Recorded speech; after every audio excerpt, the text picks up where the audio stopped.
Mère ou la mutation de la mort. Chapitre 15. La porte suprême.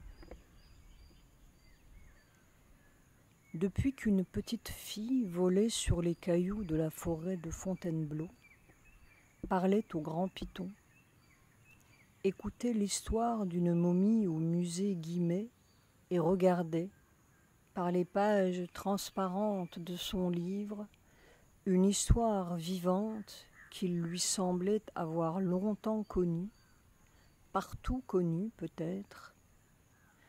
Tant d'expériences ont coulé.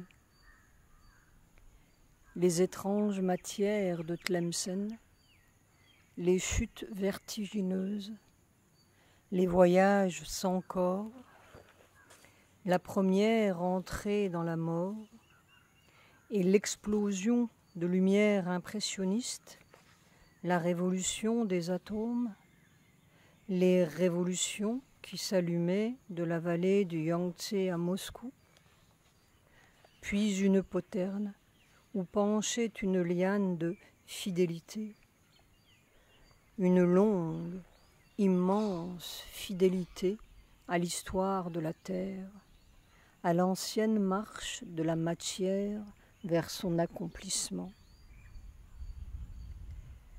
À travers tous les temps, toutes les douleurs, les expériences noires ou dorées, dans les couloirs de Thèbes ou les donjons d'un palazzo ducale, cette même quête d'un monde plus vrai, plus large, plus libre, sans frontières, sans religion, sans police, d'un chemin ensoleillé pour la terre. Moi, je dis, il ne faut pas souffrir. Et au bout d'un petit escalier qui montait vers une grande véranda blanche, celui qui disait « Le monde se prépare à une évolution nouvelle ». Comme elle a marché, cette mère, marché jusqu'au bout dans cette prison de matière qu'elle voulait tant ouvrir pour les hommes, dans ce donjon au tapis doré où l'assaillait la vieille douleur d'un monde accroché à son mensonge et à son opacité. Et elle riait. Elle ouvrait de grands yeux immobiles sur une terre déjà changée. Elle disait d'étranges choses, tandis qu'elle haletait, tirait encore le fil pour se faire désespérément entendre de ce côté-ci. Des imaginations. Je préfère cette imagination à la vôtre, disait-elle simplement aux évangélistes de la mort, à ceux qui croient en la tombe, croient en la science, croient en la prison pour toujours. Oh, comme elle voulait donner aux hommes, rendre à la terre son propre pouvoir créateur, son imagination de la vérité, arracher à la matière son propre miracle, le miracle de la vérité, car il n'y en a pas d'autre. Et dans tout, à travers tout, le bien, le mal, l'infime, le grand, l'échantillon blanc et bleu et noir et tous les échantillons de la douleur du monde, aimé pour toujours. En tout cas, on aura essayé. La vieille manière qui meurt. Et nous disons qu'elle n'a pas échoué, pas plus que l'évolution ne peut échouer. Il y a seulement quelque chose que nous ne comprenons pas encore, une donnée inconnue, ou quelque chose qui n'est pas encore manifesté, mais prêt, comme le poussin dans sa coquille, ou peut-être comme la chenille dans son cocon. Pour l'homme qui n'aurait jamais vu un poussin sortir d'une coquille, comment pourrait-il imaginer que cette croûte de calcaire ait jamais pu contenir un oiseau? Nous avons mis du temps à passer de Néandertal à Lascaux seulement, et d'une falaise nue à une première petite lavande. Le secret, c'est toujours de découvrir ce qui est là, dans la coquille évolutive. Cette donnée inconnue, elle est là, dans les dernières années de mer. C'est cela qu'il faut déchiffrer maintenant. Et ce n'est pas le secret de mer, vraiment, c'est notre secret, en tant qu'espèce en marche vers ce que Mère cherchait, justement. Un état bizarre, comme elle disait. Nous pouvons seulement observer cliniquement le déroulement du phénomène et voir si, par chance, nous butons sur le murmure de l'avenir. Elle était aveugle et sourde, selon les normes médicales. Un monde muré, la coquille de matière absolue, une sorte de tombe vivante pour n'importe lequel d'entre nous. Et pourtant, elle entendait la moindre de nos paroles et elle voyait mieux que nous la plus petite vibration de notre être ou des objets qui venaient lui dire où ils étaient. Elle ne pouvait presque plus marcher, et pourtant elle se promenait partout et connaissait toutes les misères des corps et les mouvements du monde et des circonstances. Elle ne dormait plus comme nous, ne mangeait plus qu'à peine, et pourtant il y avait cette formidable énergie autour d'elle. Elle avait l'air d'être dans une torpeur sénile, et il y avait cette lucidité si cristalline qui voyait tout, comprenait tout, souriait les yeux clos à toutes nos bêtises ou à une petite flamme pure. Elle oubliait tout et faisait chaque geste comme infailliblement, savait exactement la duplicité de chacun et la vérité de chacun, chaque chose à chaque minute. C'était un paradoxe de conscience et de vision et d'ampleur dans une matière murée, nulle, comme une coquille de plus en plus mince. Un triomphe de la conscience sur la matière, ou peut-être l'extrême produit de la longue marche évolutive. On aurait dit qu'il ne restait qu'à quitter le simulacre et déployer les ailes d'une conscience immortelle qui avait rejoint les dimensions de la terre et d'au-delà. Qui se soucierait encore d'un tube digestif à ce stade-là? Qui supporterait toutes ces misères innombrables d'un corps qui ne pouvait même plus s'allonger dans un lit tant il était voûté, alors qu'il suffisait d'un souffle pour couper le contact?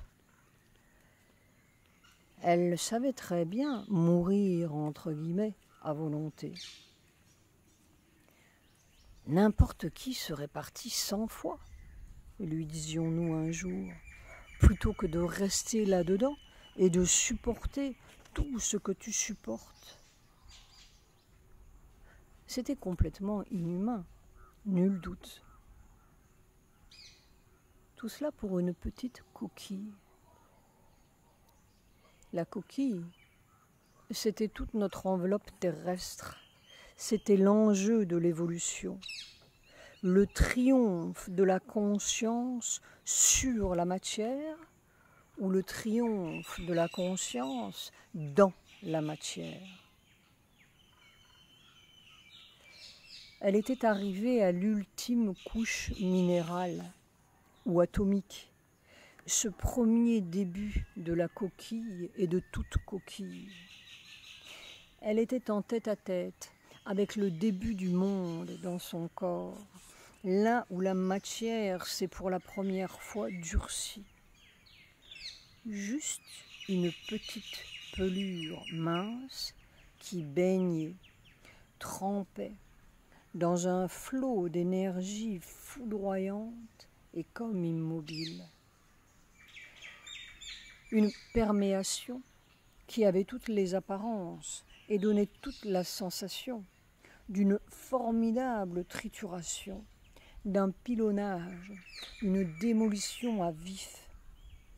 Peut-être quelque chose d'assez semblable à ce qui se passe dans nos cyclotrons, seulement supportable par cette sorte de dilatation de la conscience corporelle qui l'élargissait, pour ainsi dire, universellement. Une seconde de relâchement, retomber une seconde dans ce trou, comme elle disait, ce corps moi, cette perception de je bouge, je mange, je parle. C'était un enfer. C'était entrer dans la démolition vivante. Il n'y avait plus de couche d'inconscience et d'obscurité pour la protéger de cet assaut de fer et de feu dont parle Sri Aurobindo. Il n'y avait plus que ce corps, pur, sans rempart, ou qui était peut-être lui-même le dernier rempart soumis à sa transmutation. Et de l'autre côté, une conscience physique, universelle, un autre état, une autre manière d'être, indicible, mais qui n'obéissait plus aux lois de la tombe, qui n'avait pas besoin d'yeux, d'oreilles, de mémoire, ni même de corps pour se mouvoir, et pour lequel la douleur même du corps était une sorte d'irréalité. Oui, peut-être un autre temps, une éternité mouvante au fond ou derrière cette pellicule atomique.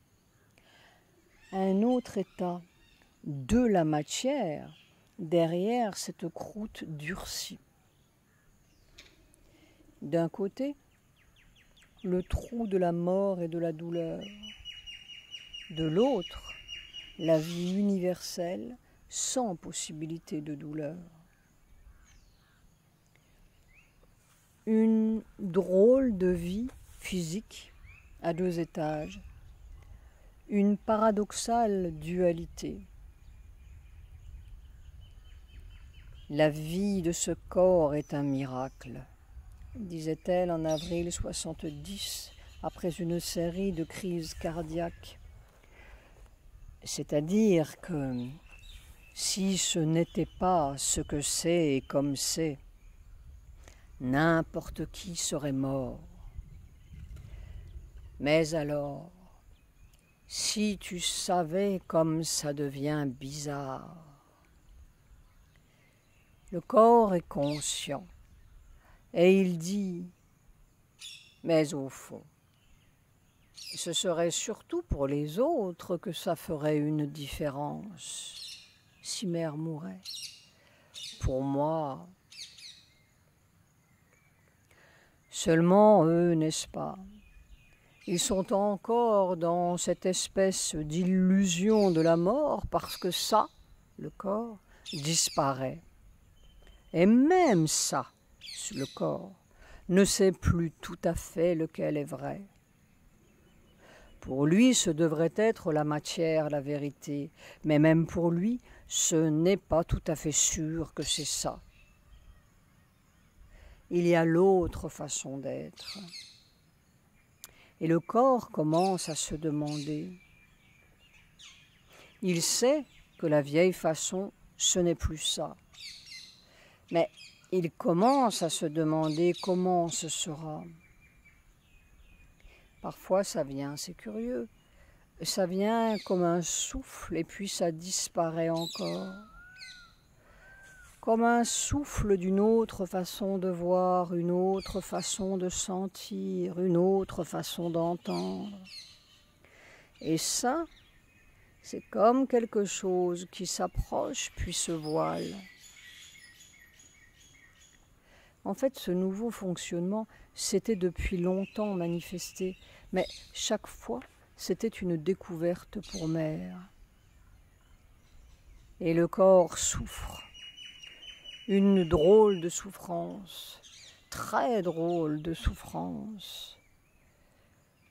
Mon corps gémit, littéralement gémit comme s'il souffrait terriblement, et en même temps, il est en train de se dire « Ah, c'est ça la béatitude !» Et il gémit. Tu comprends? Les deux sont ensemble.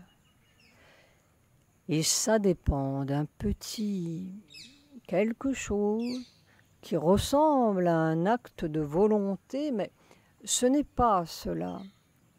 Je ne sais pas vraiment, c'est quelque chose de nouveau. Le petit quelque chose, c'était le passage imperceptible d'une position à l'autre, d'un temps à l'autre. Le corps gémit, il se dit qu'il souffre, et il y a un petit quelque chose, et alors ce n'est plus une souffrance. Ce n'est pas du tout ce que nous appelons une béatitude. Nous ne savons pas ce que c'est. C'est quelque chose d'autre. C'est quelque chose d'autre, mais qui est extraordinaire. Nouveau, tout nouveau. C'est vraiment le commencement d'un nouvel état dans la matière. Ce n'est plus, visiblement, ce n'est plus la conscience corporelle telle qu'elle est. Elle n'est plus, les relations ne sont plus les mêmes, la façon d'entendre, la façon de parler. Et ce n'est pas encore, c'est en route vers quelque chose, mais ce n'est pas encore là. Mais la présence de la grâce est une chose absolument merveilleuse parce que, tel que je le vois, l'expérience telle qu'elle est, si l'on ne me donnait pas en même temps le sens véritable de ce qui se passe, ce serait une agonie sans arrêt. C'est la vieille manière qui meurt. Naturellement, il y a toute la préparation yogique, mais le corps, n'est-ce pas, c'est un miracle constant. Ça ne pourrait pas être supporté plus de quelques minutes. Et ça dure, ça dure, ça dure. Ça devait durer 3 ans. 3 ans d'agonie sans arrêt, où lentement, imperceptiblement, mais irrésistiblement, naissait un nouvel état de la matière qui n'était plus la vie comme nous la connaissons, pas la mort comme nous l'imaginons, plus le temps comme nous le comptons, pas l'éternité où l'on s'endort, plus la souffrance qui fait qu'on s'évanouit, pas la béatitude des sages où l'on s'évanouit d'une autre manière, plus la matière qui meurt d'une crise cardiaque, pas la non-matière où l'on nage dans une transcendance. Quelque chose d'autre. Un état tout à fait nouveau. Et là-dedans, une coquille entre deux mondes ou dans deux mondes. Et Mère ajoutait ceci, qui est décidément très mystérieux. Nous croyons que ça, le corps, cette apparence, c'est le plus important. Ça paraît être pour la conscience ordinaire le plus important. C'est évidemment la dernière chose qui changera. Et ça paraît pour la conscience ordinaire la dernière chose qui changera parce que c'est la plus importante. Ce sera le signe le plus certain. Et ce n'est pas du tout ça, ce n'est pas du tout ça. C'est ce changement dans la conscience qui s'est produit, qui est la chose la plus importante. Ce changement de position dans le temps. Tout le reste, ce sont des conséquences. Pour nous, c'est quand ça, le corps, pourra être visiblement quelque chose que ce n'est que l'on dira « Ah, maintenant, la chose est faite ». Ce n'est pas vrai. La chose est faite. Ça, le corps, c'est une conséquence secondaire. Alors nous sommes pleins de questions. Qu'est-ce qui, dans ce nouvel état ou cette nouvelle position, est un facteur si décisif que les conditions mêmes de la coquille sont négligeables, ou en tout cas secondaires? Est-ce que sa transformation extérieure, c'est-à-dire la transformation de toute notre matière terrestre visible, s'efface devant une autre donnée? Est-ce que la transformation, ce n'est pas autre chose? Si on savait ce que c'est, disait Mère 10 ans plus tôt, ce serait déjà fait. Peut-être s'approchait-elle du point, de la position, où elle commençait à savoir ce que c'est. Quant à nous, nous n'en savons rien du tout. Peut-être voudra-t-elle bien nous donner la clé de ce dernier mystère.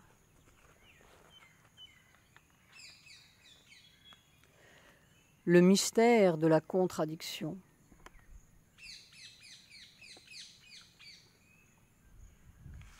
Le tableau clinique continue.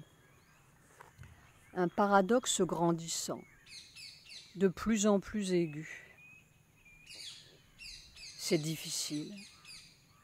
Les Anglais diraient « It's not a joke ». Tout se désorganise. Tout se désorganise. On voit bien que ça se désorganise vers une organisation supérieure, mais rien ne va plus à la façon ordinaire. Alors, le corps ne peut plus manger, peut plus. C'est une très étrange sensation.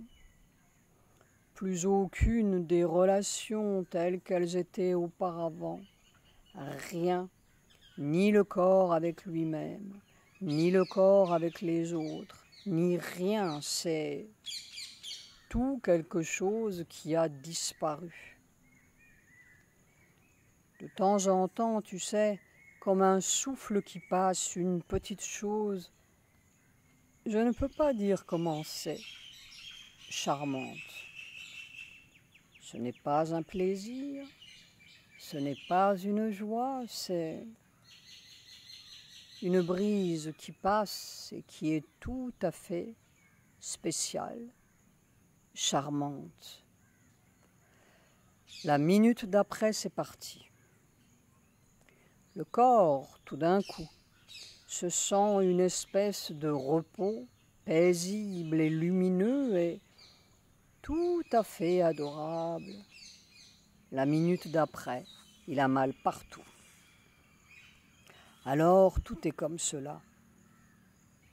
Une sorte d'identification avec tout, qui est loin d'être très agréable, mais elle n'est pas désagréable non plus, mais cela donne une impression bizarre de la vie. À un moment, l'impression que l'on ne dépend de rien, qu'on est une expression, comment dire, et Mère sourit, une expression du Seigneur, et qu'on ne dépend de rien. La minute d'après, qu'on n'est rien du tout qu'une espèce de mouvement semi-conscient au milieu d'une semi-conscience générale, très désagréable. Et c'est comme cela. Et c'est tout le temps comme cela. À un moment donné, les choses sont tellement presque répugnantes qu'on aimerait hurler. Et qu'en fait, si l'on ne se surveille pas, on se met à crier. À un autre moment, tout est si paisible qu'on a l'impression d'entrer dans une éternité. Alors tu comprends. Tout ce qu'on peut faire, c'est d'être tranquille au milieu de tout cela. Heureusement, disait Mère, que l'on n'a pas de disposition à être fou. Heureux chromosome de Mathilde. Et puis, c'est accompagné d'une conscience de tout ce que les gens pensent, de tout ce qu'ils en pensent, de tout ce que... Oh, c'est si lamentable.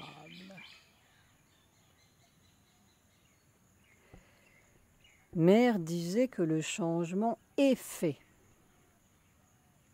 Mais il est bien évident que quelque chose n'est pas fait encore. Point d'interrogation entre parenthèses. Ou quoi? Et la contradiction s'accélérait, si l'on peut dire. Le passage d'un état à l'autre devenait de plus en plus rapproché, comme une sorte d'arc électrique qui traversait sans cesse un trou d'obscurité et allait tantôt dans un sens, tantôt dans l'autre, et il semblait que l'expérience la précipitait toujours dans une même direction pour l'obliger à trouver la solution. C'est cette expérience qu'un tout petit déplacement, un tout petit changement d'attitude, qui n'est même pas exprimable, et dans un cas, on est la béatitude divine, et les choses restant exactement les mêmes, ça devient presque une torture. Et c'est une chose constante, n'est-ce pas? Il y a des moments où le corps hurlerait de douleur et un tout petit changement qui est presque inexprimable, ça devient une béatitude. Ça devient cette autre chose.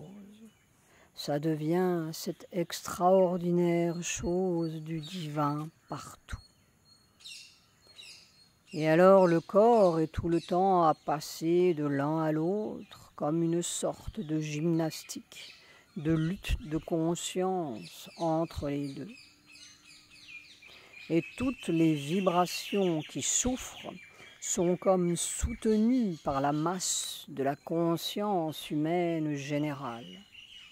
C'est cela. Quelque chose qui soutient la douleur dans le monde, qui l'aime presque.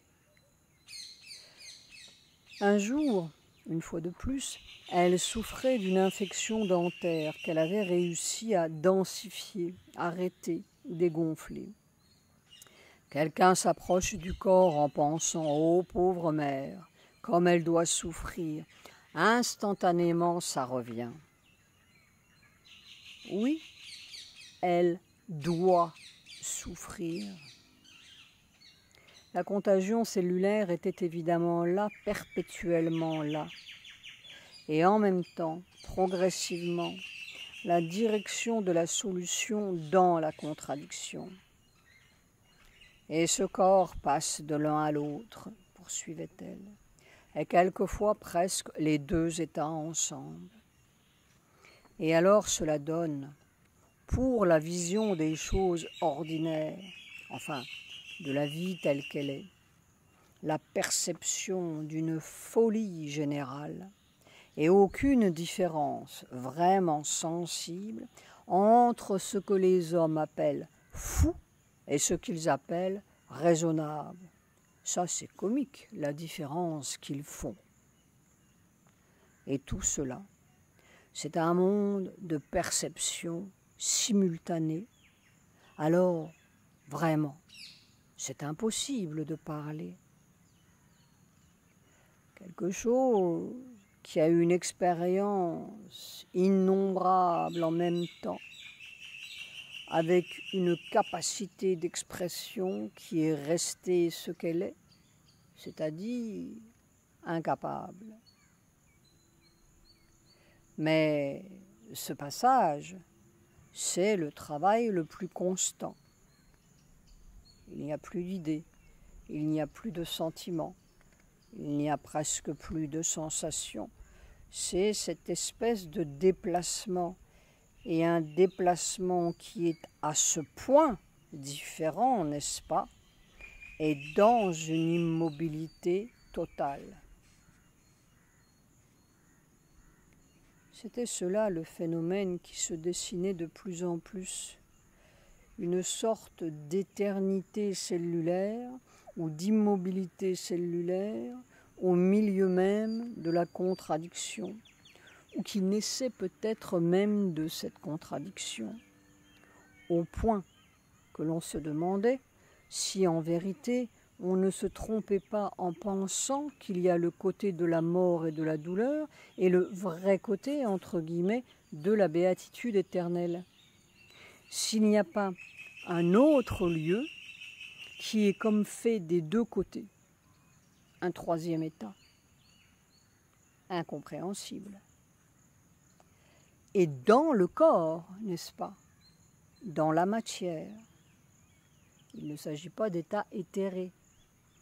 Il s'agit d'une rage de dents ou d'un corps qui est en train ou semble être en train de mourir.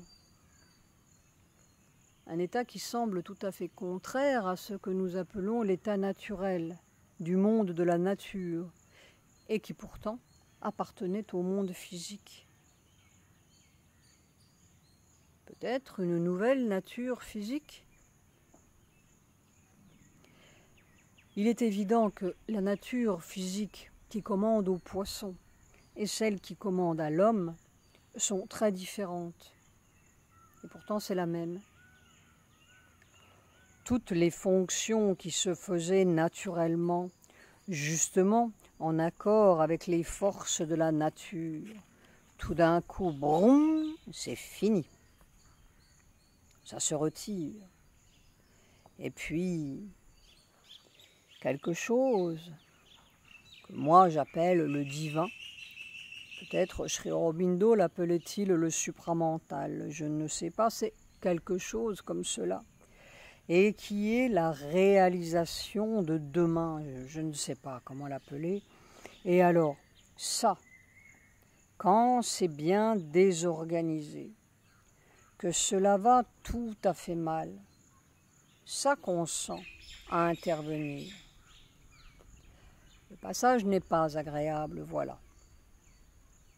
Avec des douleurs aiguës, des impossible de manger, impossible, etc. Il fallait évidemment que quelqu'un le fasse. Elle faisait le passage. Le passage de quoi?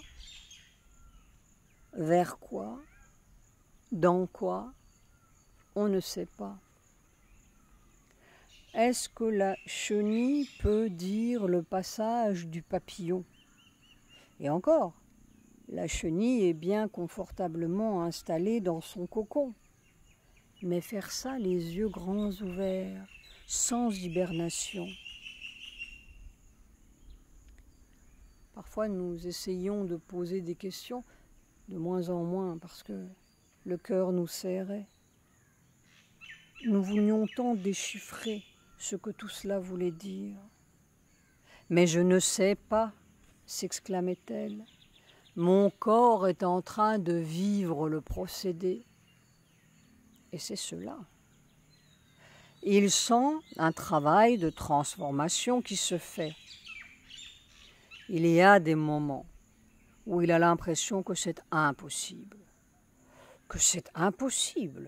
Qu'on ne peut pas exister comme ça. Et puis, juste à la dernière minute, quelque chose vient. Et alors, c'est une harmonie vraiment inconnue au monde physique qui vient.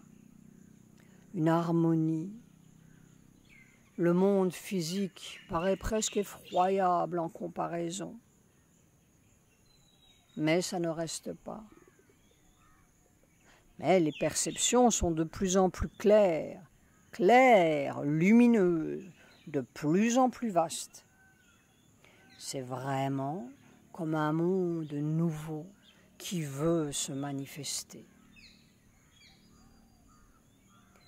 Et nous sommes bien obligés de dire que nous ne comprenons pas. Le bout, oui, on comprend. L'autre côté, oui, on imagine. Mais le passage, ce qui crée le nouvel état, le mécanisme, on peut seulement observer que c'est au moment où tout est bien désorganisé que ça consent à intervenir. Évidemment, il faut que la chenille soit bien désorganisée pour que quelque chose du papillon consente à intervenir. Il faut une sorte de contradiction totale de la chenille. Et qu'est-ce qui se passait dans cette contradiction? Toujours le même mouvement de densification ou d'éternisation. C'était peut-être cela, la forme d'hibernation au niveau d'une transformation humaine, les yeux grands ouverts.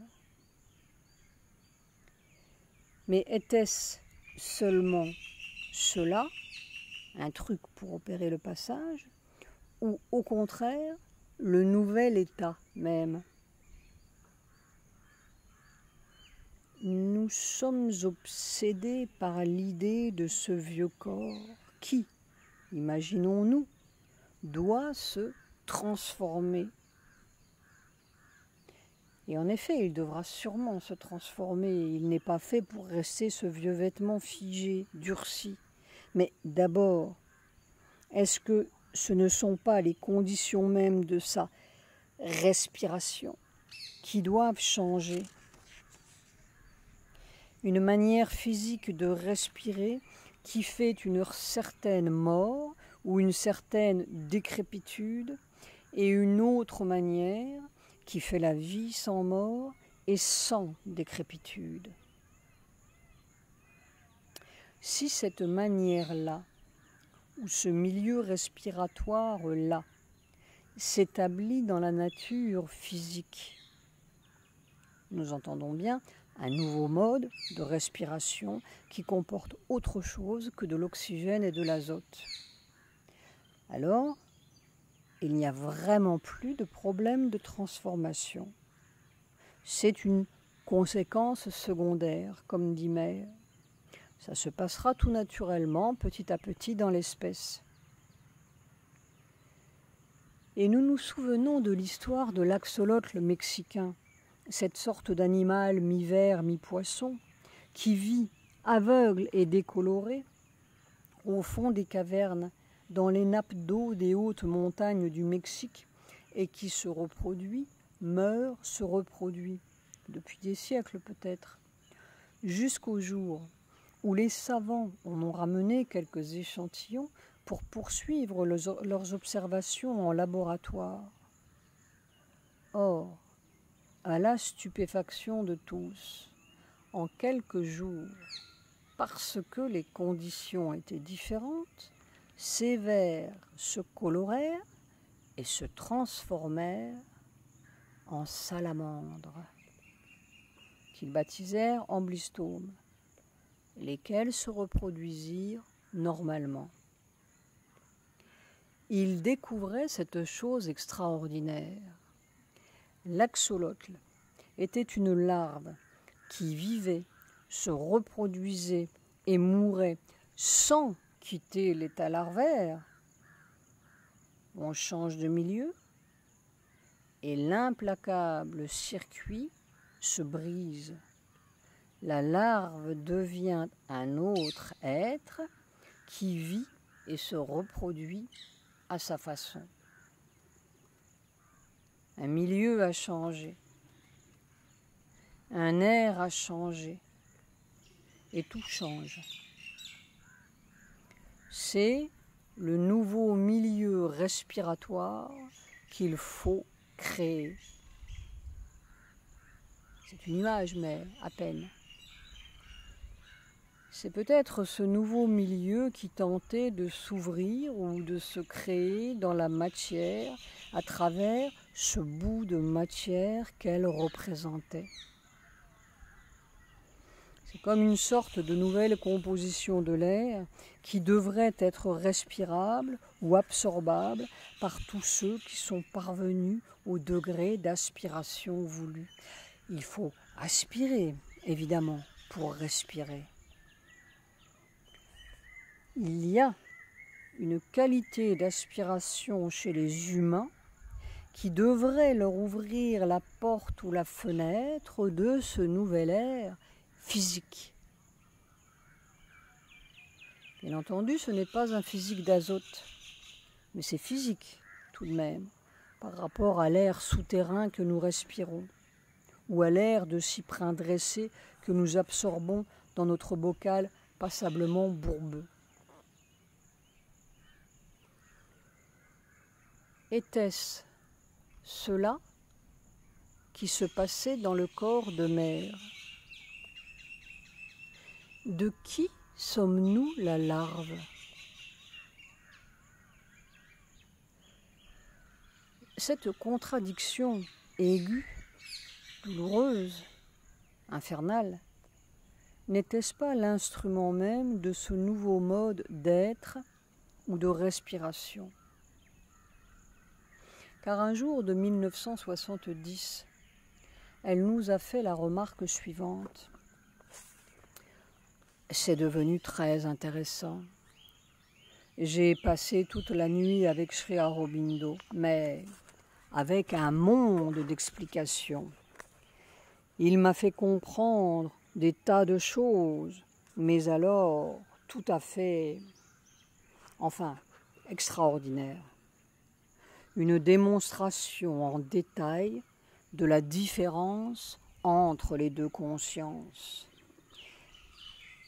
Il m'a expliqué, entre autres choses, et d'une façon tout à fait pratique et positive, que ce qui est la cause de toutes les maladies, les désordres, les conflits, ici dans le monde matériel, c'est que les deux mouvements qui sont simultanés, l'un est le mouvement de durée, ce que l'on pourrait appeler la stabilité, et l'autre le mouvement de transformation. Les deux mouvements, dans la conscience originelle, ne font qu'un, et ils ne sont pas en contradiction. Et on m'a montré comment, ici, ils sont séparés. Et alors, c'est cela qui est la cause de la mort. C'est parce qu'ils ne peuvent pas s'accorder. Et ils ne savent pas s'accorder. Ils peuvent, mais ils ne savent pas. L'un, c'est le mouvement de transformation, et l'autre, le mouvement de stabilité. c'est-à-dire en quelque sorte l'éternité et le devenir, le mouvement de progrès et l'immobilité. Quand ils ne sont pas en harmonie et là où il faut, cela produit une rupture d'équilibre et l'être meurt. Les choses meurent, tout meurt à cause de cela. Et c'est si simple, c'est tellement évident une fois qu'on a l'expérience. On pourrait dire, presque dire, que si les deux trouvent leur équilibre d'existence simultané, ça recrée le divin.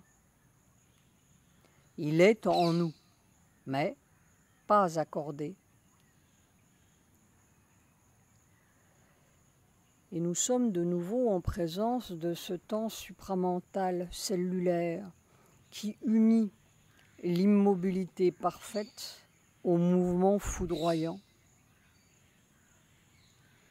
C'était cela l'état corporel, physique, le milieu qui essayait de se créer d'une façon permanente dans le corps de mère à travers et à cause même des contradictions aiguës qui menaçaient de l'engouffrer dans la mort à chaque instant. C'était cela, l'autre respiration. Et un jour, le mystère de la contradiction, que nous prenions pour le passage à l'autre état, de l'autre côté, du côté béatifique, s'est révélé, ou a semblé se révéler, comme la condition même, ou le lieu même du nouvel état. Il n'y a pas à passer de l'autre côté. Car nous nous plaignions à mère, nous lui disions au niveau de notre propre expérience, qui semblait suivre psychologiquement ce qu'elle vivait corporellement. Plus je vais, plus je découvre de contradictions en moi, des contradictions aiguës. On a l'impression que ce sont comme des impossibilités. Et elle nous a répondu ceci. Non, pas des impossibilités. Ce doit être qu'il faut aller plus profond ou plus haut, à l'endroit où ça se joint. C'est comme cela. Les oppositions deviennent de plus en plus violentes jusqu'à ce qu'on trouve l'endroit où l'unité peut s'établir. Il faut aller de plus en plus profond ou de plus en plus haut. C'est la même chose. Toutes nos vieilles façons de comprendre ne valent plus rien. Rien. Toutes nos valeurs ne valent plus rien. Nous sommes au seuil de quelque chose qui est très merveilleux, mais que nous ne savons pas garder. Je n'ai jamais eu si fort l'impression de ne rien savoir, de ne rien pouvoir, d'être un ramassis de contradictions effroyables. Et je sais, sans mots, profondément, que c'est parce que je ne sais pas trouver l'endroit où ça s'harmonise et ça s'unifie. Et c'est curieux, presque en même temps, une torture et une béatitude. Voilà. Assurément, un état nouveau, qui n'est pas de la béatitude, pas de la torture, pas du bien, pas du mal, pas de la vie, pas de la mort. Autre chose, qui ramasse tout cela ensemble et fait une nouvelle substance, un nouvel être, un nouvel air. Toutes nos valeurs de chenilles, médicales, spirituelles, morales, légales et scientifiques ne valent rien parce qu'elles sont leurs propres admirables choses gonflées et magnifiées. Même notre idée de la transformation est peut-être encore de l'humain qui s'imagine. Il y a un autre air, un autre milieu. Il y a un lieu où tout se joint. Nous portons toutes les contradictions qu'il faut pour arriver au lieu. Mère aussi. Arrivera-t-elle au lieu du corps où les contradictions de la terre se réconcilient, où la vie et la mort se réconcilient, ou plutôt se joignent et se fondent en autre chose qui est le troisième état cherché.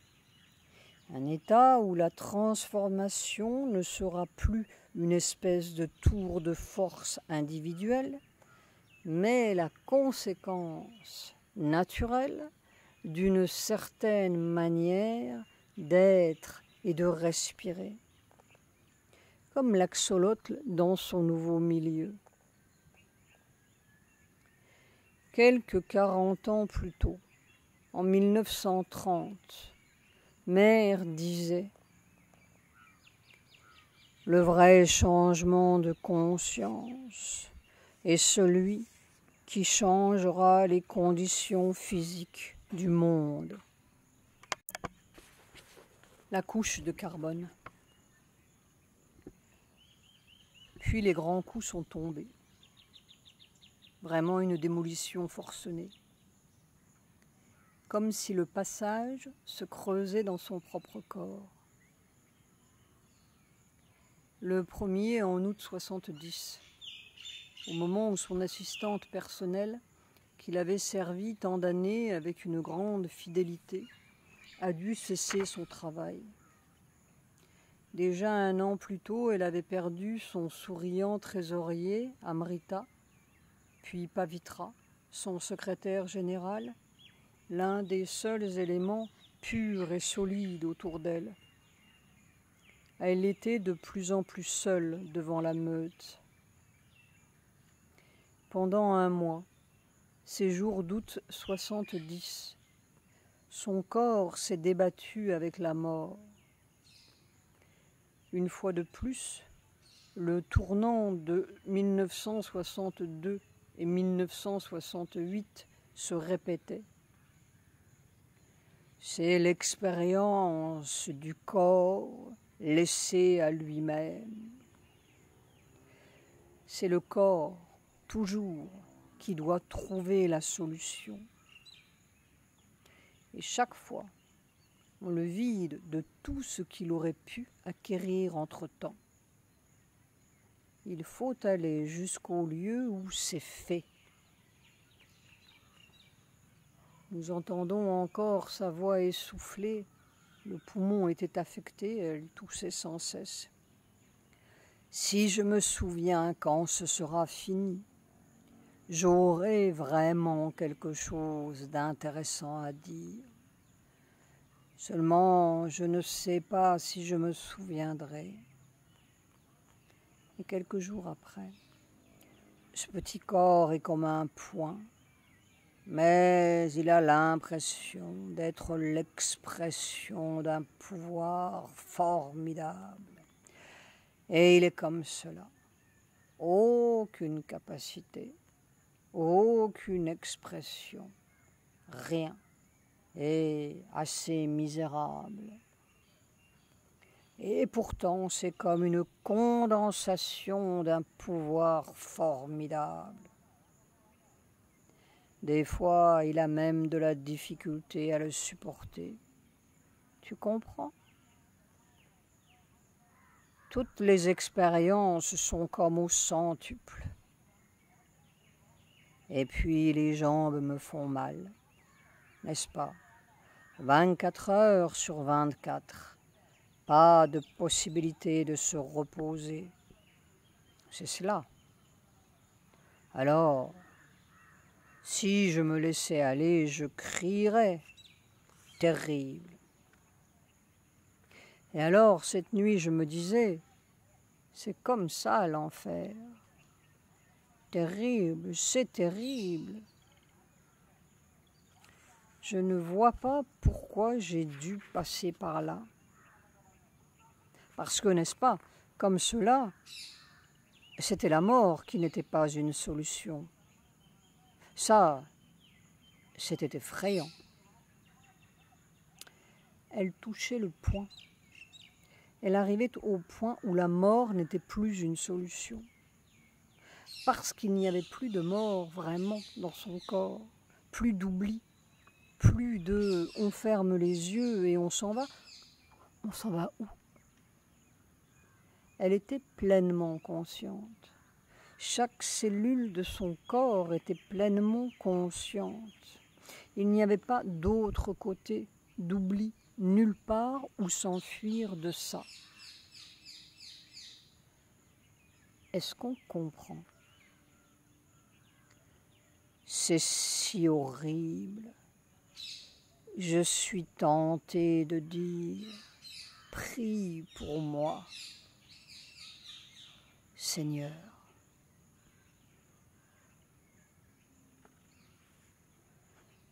Or, un disciple qui était remarquablement doué de vision, au même moment, avait vu ceci que nous avons noté.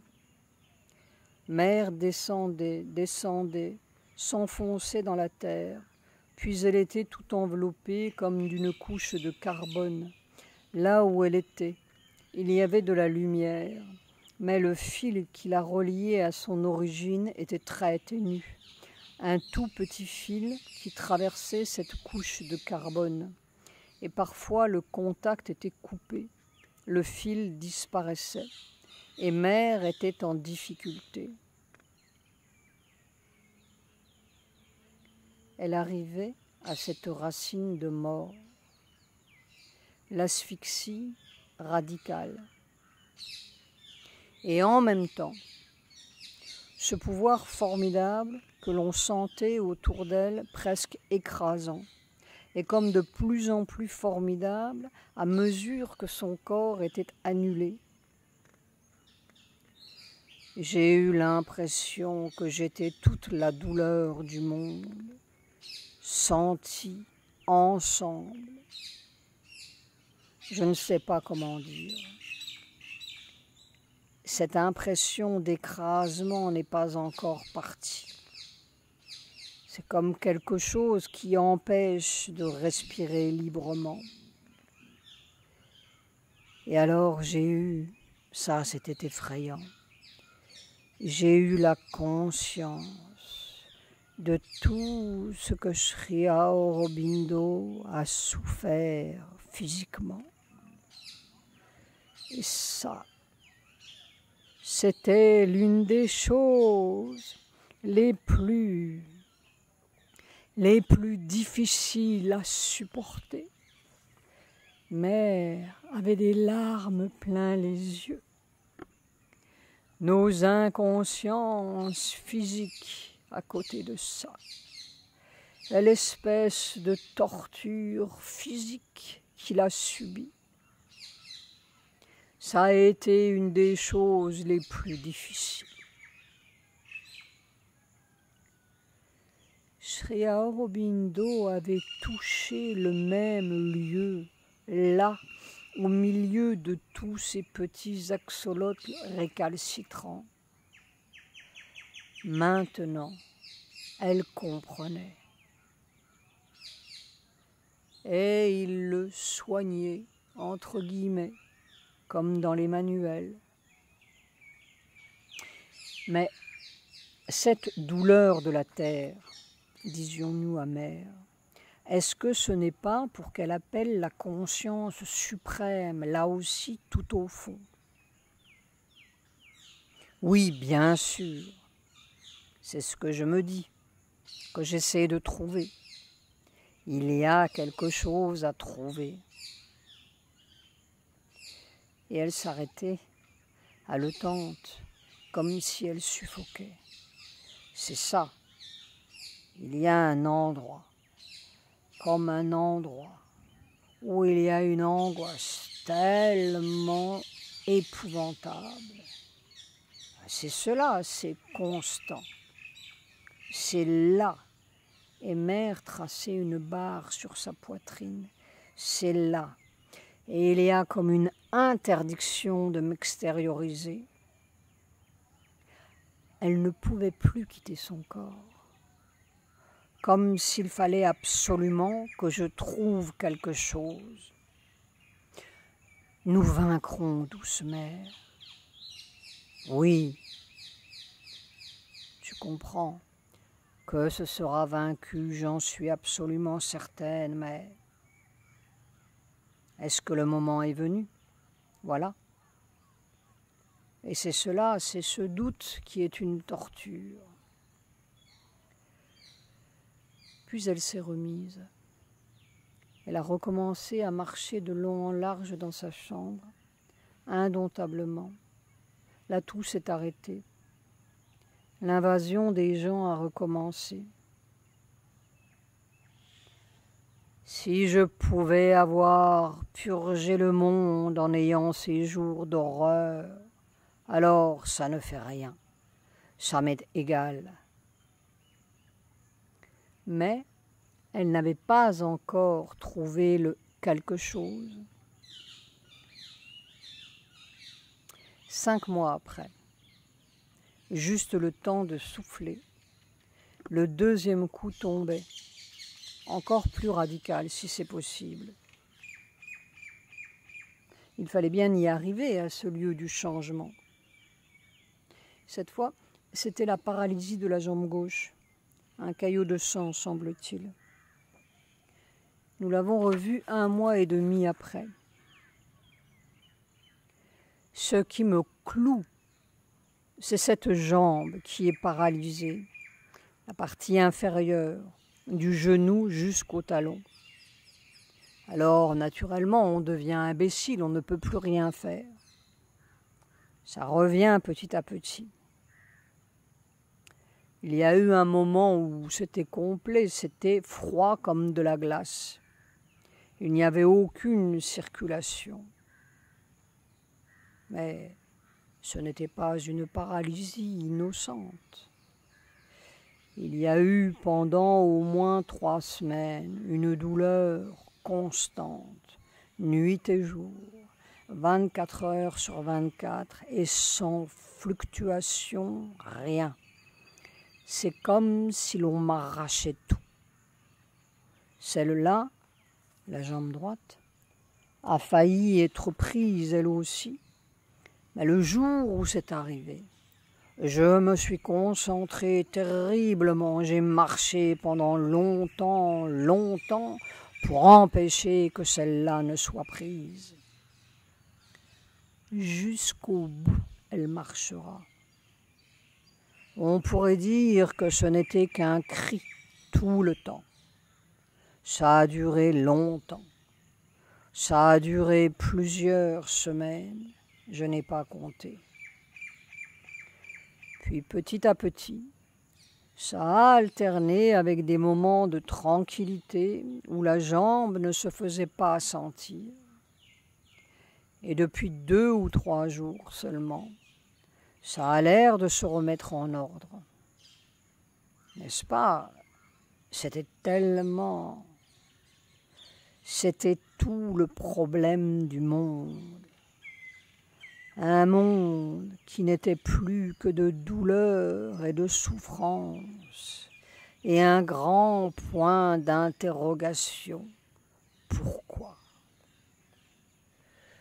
J'ai essayé tous les remèdes que l'on emploie, changer la douleur en plaisir, supprimer la capacité de sentir, s'occuper d'autre chose.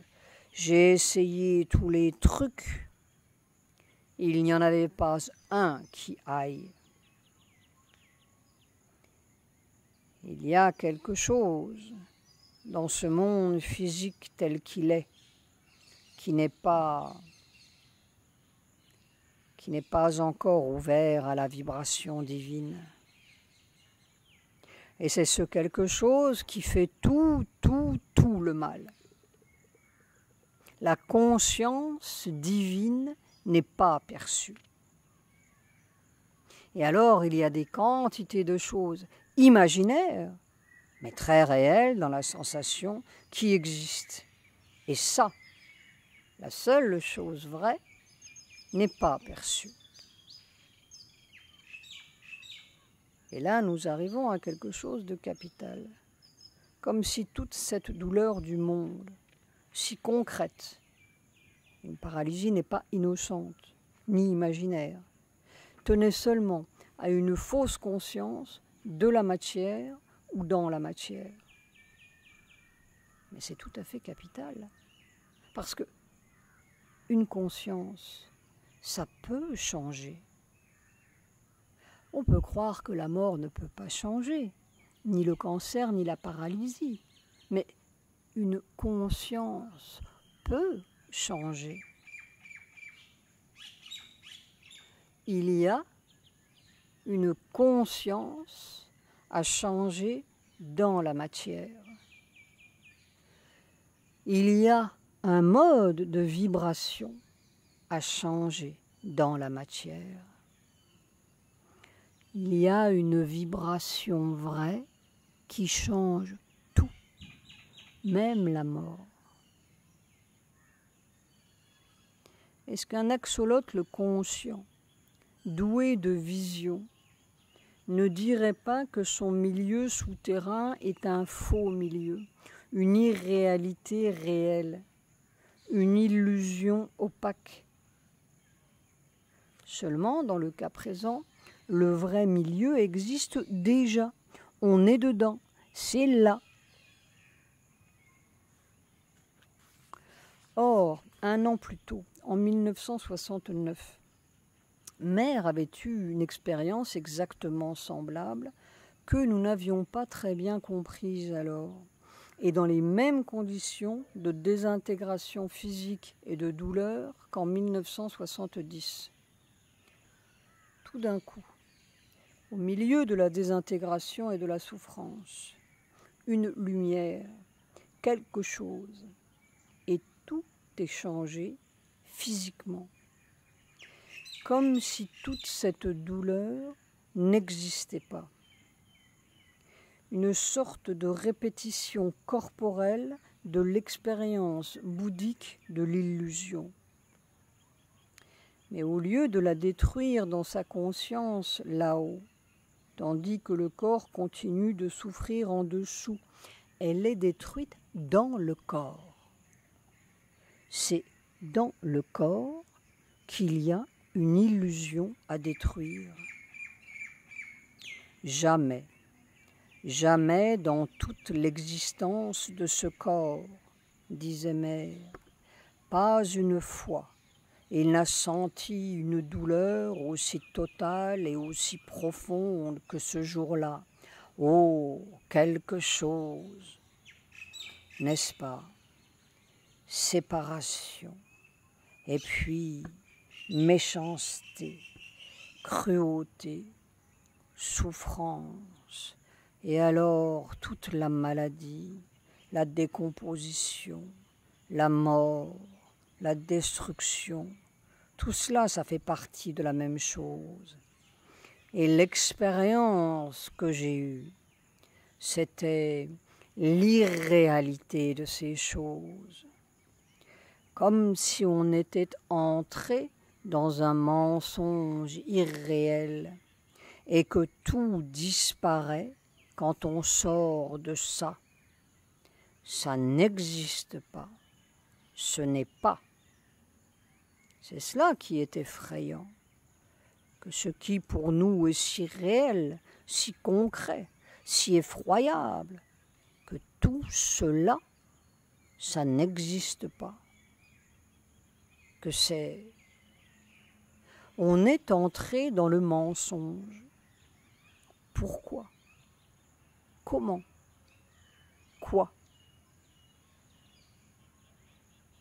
Et alors, au bout de tout cela, la béatitude.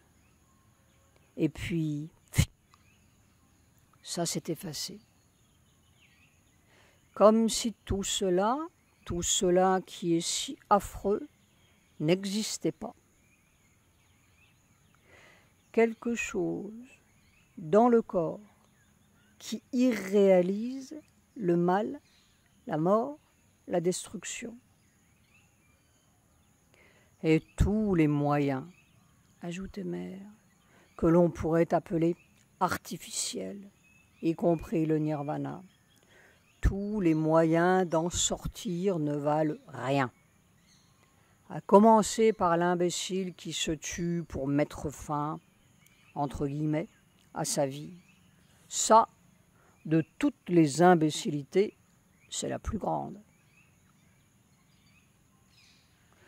Depuis ça, jusqu'au nirvana, où l'on s'imagine qu'on peut en sortir, tout ça, ça ne vaut rien. C'est à différents stades, mais ça ne vaut rien. Et alors, après cela, au moment où vraiment on a l'impression d'un enfer perpétuel, tout d'un coup, rien qu'un état de conscience, ce n'est pas autre chose que cela. Tout d'un coup, un état de conscience où tout est lumière, splendeur, beauté, bonheur, bonté. Et c'est comme cela. Tiens, voilà. Et puis, ça se montre et hop, parti. Et Mère se demandait, est-ce ça? Est-ce ça le levier? Je ne sais pas. Mais le salut est physique.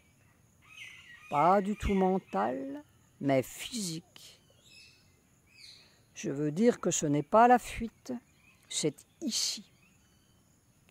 Il n'y a qu'une porte de sortie de tout cela, une seule. Une seule. Il n'y en a pas deux. Il n'y a pas un choix. Il n'y a pas plusieurs possibilités. Il n'y en a qu'une. C'est la porte suprême. La merveille des merveilles. Tout le reste, ce n'est pas possible. Ce n'est pas que ce soit voilé ou caché ou quoi que ce soit, c'est là. Pourquoi? Qu'est-ce qui, dans le tout, vous enlève le pouvoir de vivre ça? Je ne sais pas. C'est là. C'est là. Et tout le reste, y compris la mort et tout, cela devient vraiment un mensonge. C'est-à-dire quelque chose qui n'existe pas. Un autre milieu où tout cela n'existe pas. Mère arrivait au point central, ce nœud de mensonge et de douleur, cette couche de carbone, la contradiction absolue, la suffocation de l'axolotl. Et là-dedans, tout d'un coup, quelque chose, une béatitude, la merveille, le levier, quelque chose qui change dans la vibration de la matière et qui change tout, y compris la mort, le vieux circuit de l'axolotl. Il y a eu un changement formidable, notait Mère après les jours d'horreur de 1970 et 1971, mais on ne peut rien en dire. Le corps tout entier n'est plus du tout le même.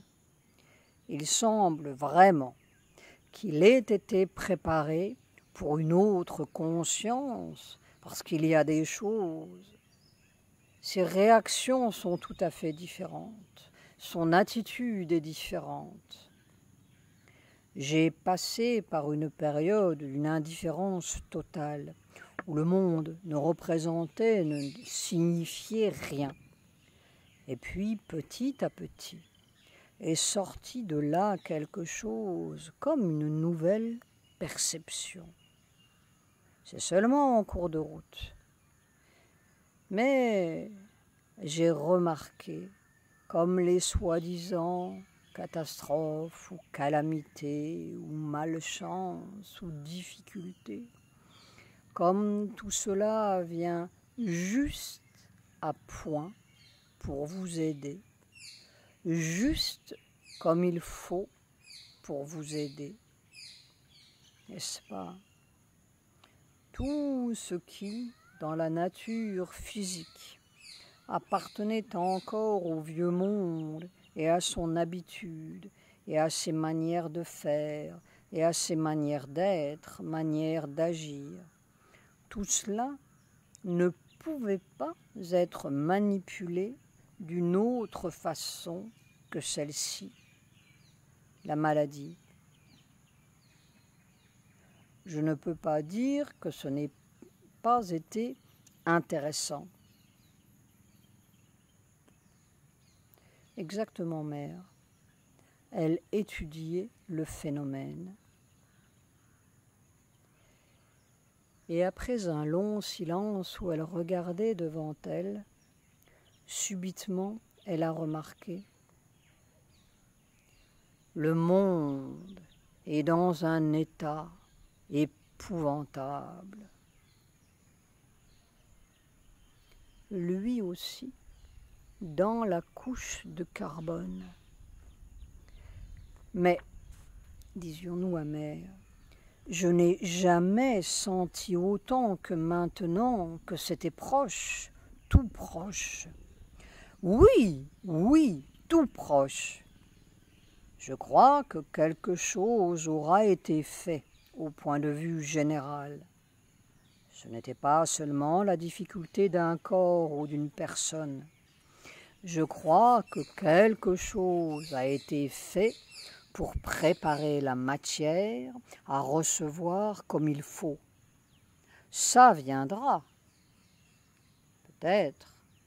Je ne sais pas si ce sont des mois ou des années pour que la chose devienne claire. Et peu à peu, la chose est devenue claire. Un nouveau passage s'est creusé dans son corps, ou un nouvel état, un état de conscience qui change le monde physique et la nature physique, qui résout cette éternelle contradiction de la vie et de la mort, de la douleur et de la béatitude, de la fuite au ciel ou au nirvana et de la terre qui pourrit. Vraiment, une évolution nouvelle. Le salut est physique. Alors il est évident que si l'on trouve ça, la transformation physique devient une conséquence naturelle, spontanée, comme l'emblystome est la conséquence naturelle, spontanée, d'un petit axolotl qui se réveille de sa couche de limon noir.